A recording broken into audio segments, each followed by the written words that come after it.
Hello students of Standard 9th. I Miss Annie will teach you 1.3. Have you ever seen Anonymous? Anonymous means the poet's name is not revealed or it's unknown.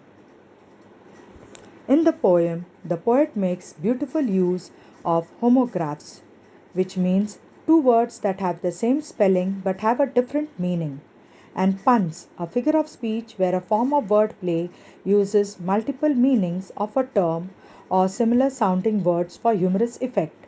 A pun makes an intended use of homographs and homonyms to add to the humor. Thus, the poet in the poem uses his imagination to describe homograph in a humorous tone. He conveys a message that things which are spelt the same are actually different in meaning and usage. A homographic pun exploits words which are spelt the same but possess different meanings and sound. They rely on sight more than hearing. We begin with the poem. Have you ever seen Anonymous?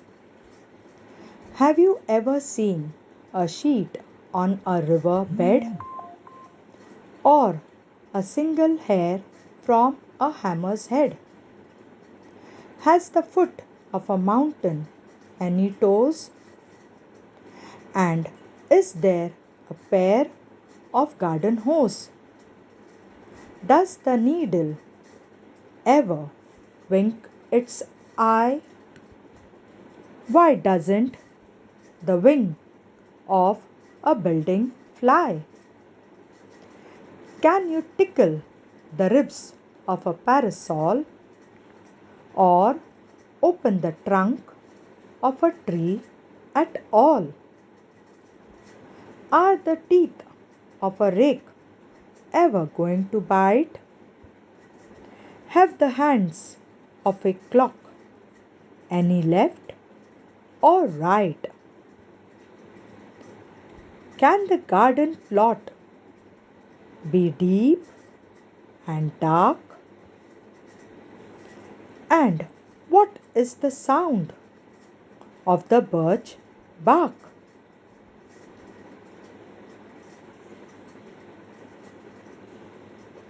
We begin with the first stanza, first line. Have you ever seen a sheet on a river bed?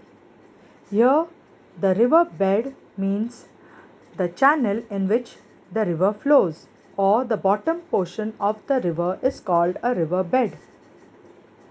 The poet is asking us whether we have seen a sheet on a river bed. In the same way, just as we put sheet on the bed on which we sleep.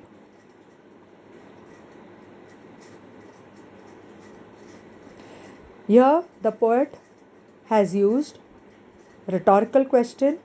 So we have two figure of speech in the entire poem. Interrogation, where question is asked for poetic effect, and pun, a figure of speech where a form of wordplay uses multiple meanings.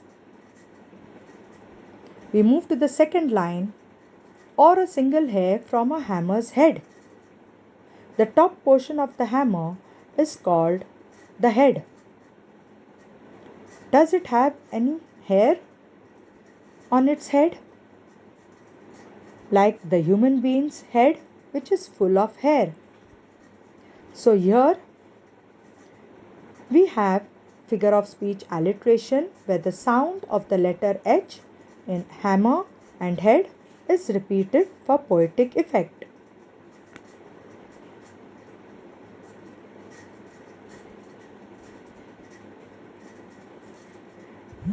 Has the foot of a mountain any toes? Here the poet is telling us whether the mountain bottom, which is called a foot, the base of the mountain, we can see in the slide, is called a foot of the mountain. So just like human beings have toes on their feet, does the mountain have toes for the foot? We move to the next. And is there a pair of garden hose? A garden hose, one meaning is where it is a flexible tube used for watering the garden. And the second meaning is a pair of stocking or tights. You can see in the slide. The poet is asking whether, just as the stocking comes in pairs, in the same way does the garden hose comes in pair.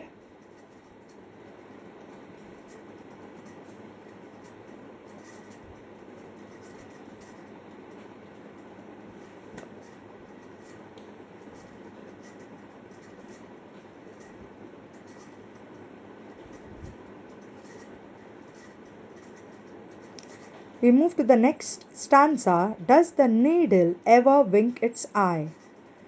Here, the hole of the needle through which we pass the thread is called the eye of the needle.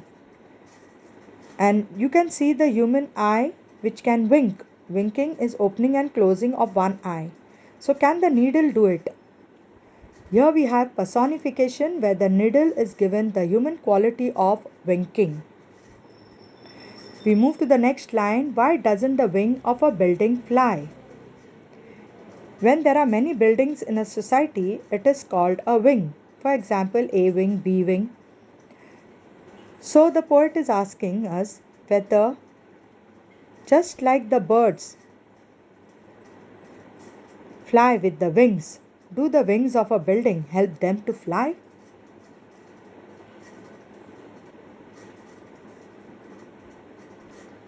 We move to the next line. Can you tickle the ribs of a parasol? Parasol here means umbrella. And the framework of the umbrella is compared. You can see the framework in the slide. The framework of the umbrella is compared to the ribs. When you tickle the ribs, we can laugh. So here we have personification where the ribs of a parasol is given the human quality of tickling.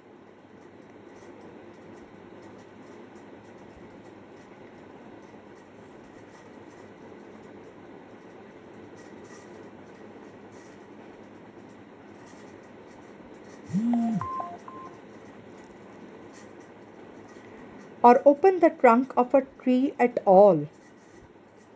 Now the main stem of the tree is called the trunk of the tree.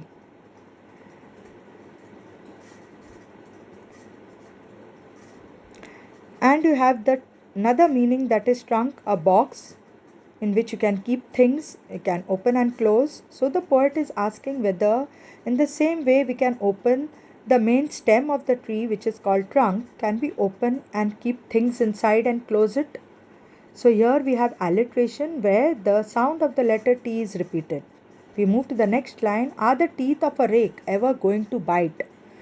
Now rake is a instrument which is used for gathering and for leveling. So the teeth of the rake is compared to the teeth of human beings. Human beings' teeth can bite, but can the rake teeth of a rake bite? So here again it is the teeth of a rake is personification given human quality of biting. We move to the next line. Have the hands of a clock any left or right? So human beings have two hands. One is left, the other is right. The clock is also having two hands, but the clock doesn't have a left hand or a right hand. So here we have the word left or right, which is antithesis, where opposite words left and right are used in the same line.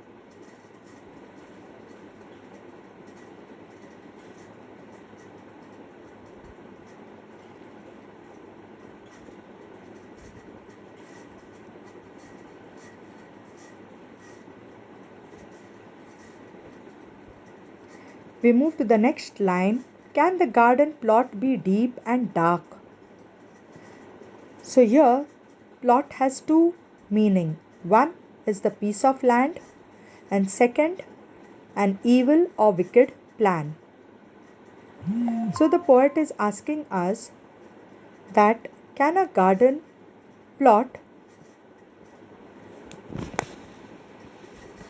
be wicked? Can have an evil or a wicked plan?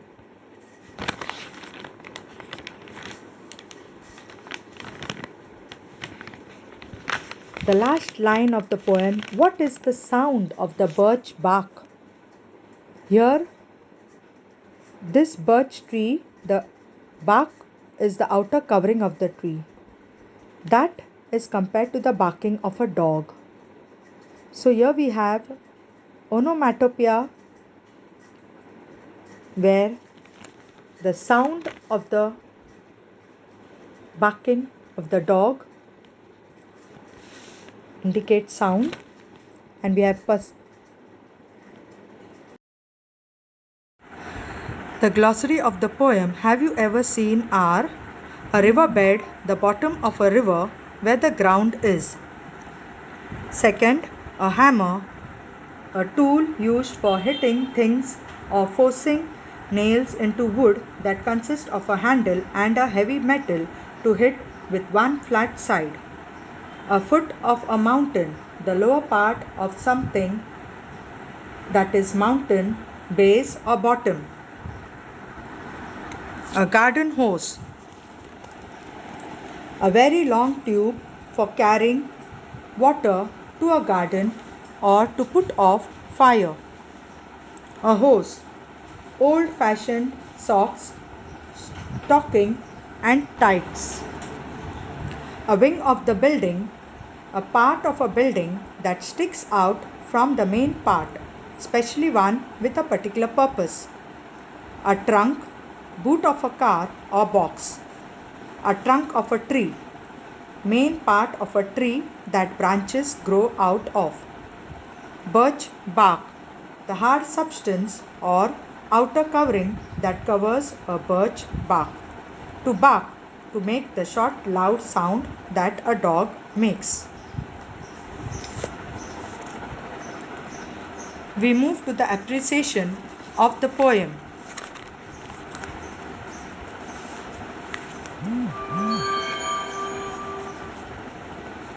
The poem, have you ever seen?